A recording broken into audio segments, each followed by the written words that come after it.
What I want to show in this video is the suspension movement up and down, specifically when we start adding lift kits to the Jeep Grand Cherokee WK2s. When you start pushing the suspension up higher, you're actually losing some of your down travel in your suspension.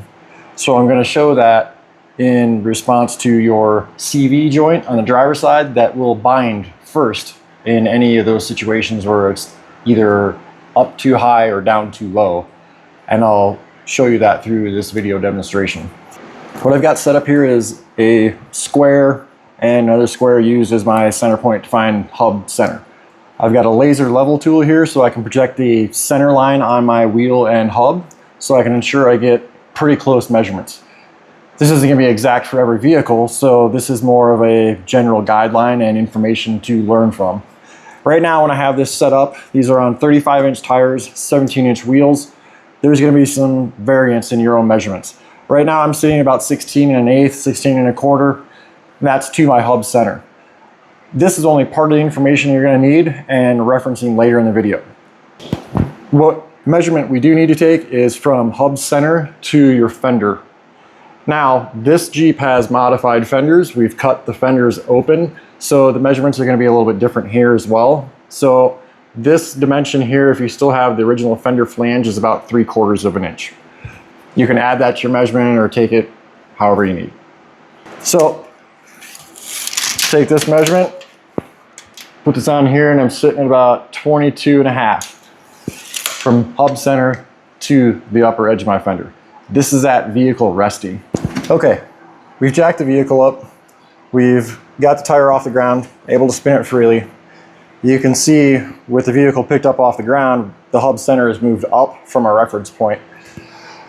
Really what we're looking for is to get a full height measurement of the suspension. We want to see where is the suspension going to go maximum length before we lose contact with the ground. Take measurement from here up to the fender. We're about 27.5. Take off about an inch because we're above the hub center. We're about 26.5. With this, guarantee you that front driver's side CV axle is already jammed up.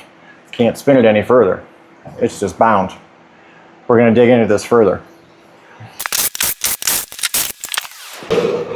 All right, we got the tire removed. Now we can see the hub assembly and our reference marks for hub center.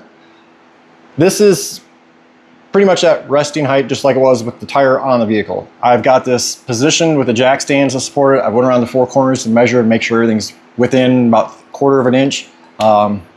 This is about as exact as I'm going to get it to show you what's going on. At normal resting height, you can see this thing will move, no binding, no issues on the CV. Okay? Once you start compressing the suspension upwards to a certain point and downwards, you will find the binding limits of that driver's side CV axle. Unfortunately, that binding issue comes up a lot quicker on the downstroke than it does of the upstroke in the suspension movement. Right now, the hub is centered at ride height. Let's let it go full extension and see how far down that will go.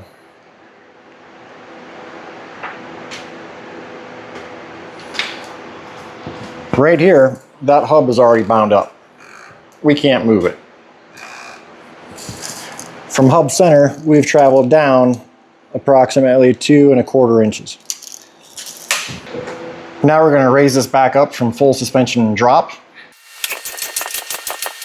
What I want to find now is where does the CV axle start to bind on the down movement of the suspension. So we're going to let this down all the way, maybe not completely, but down far enough where we speculate it's going to start binding. This is down about an inch.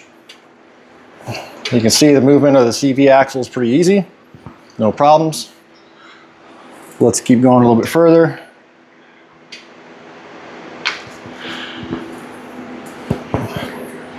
No issues here.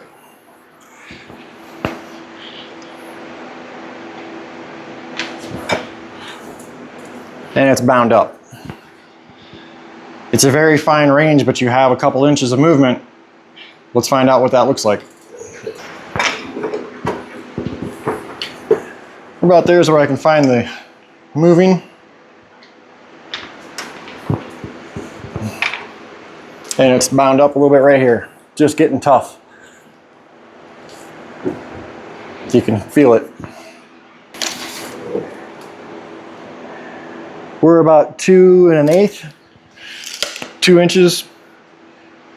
Safe to say that anything over 2 inches is going to be binding. The binding limits of your front driver side CV axle becomes really important when we talk about lift kits and component choices. Our Jeep is outfitted with Bilstein 5100 shocks all the way around and Old Man Emu heavy duty springs. The rear springs are rated at a 2-inch height, whereas the front is rated at 1 3/4 inches.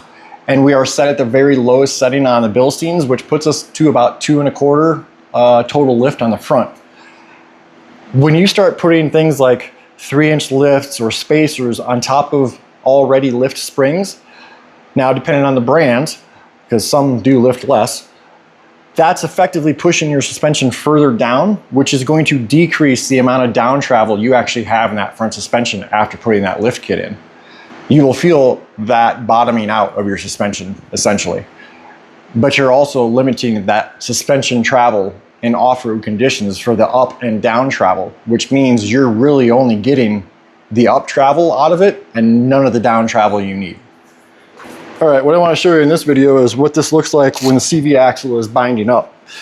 I already have this lowered down that the CV axle is bound up a little bit here. I'm going to drop it down just a little bit more. Good there, bound up in a few spots. I'm gonna use a pry bar for leverage, but you wanna watch in the video is gonna be how this moves in and out.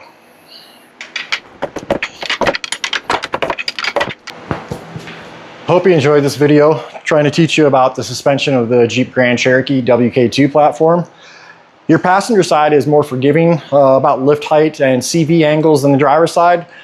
Unfortunately, this platform is pretty limited on aftermarket support to go higher on lift kits.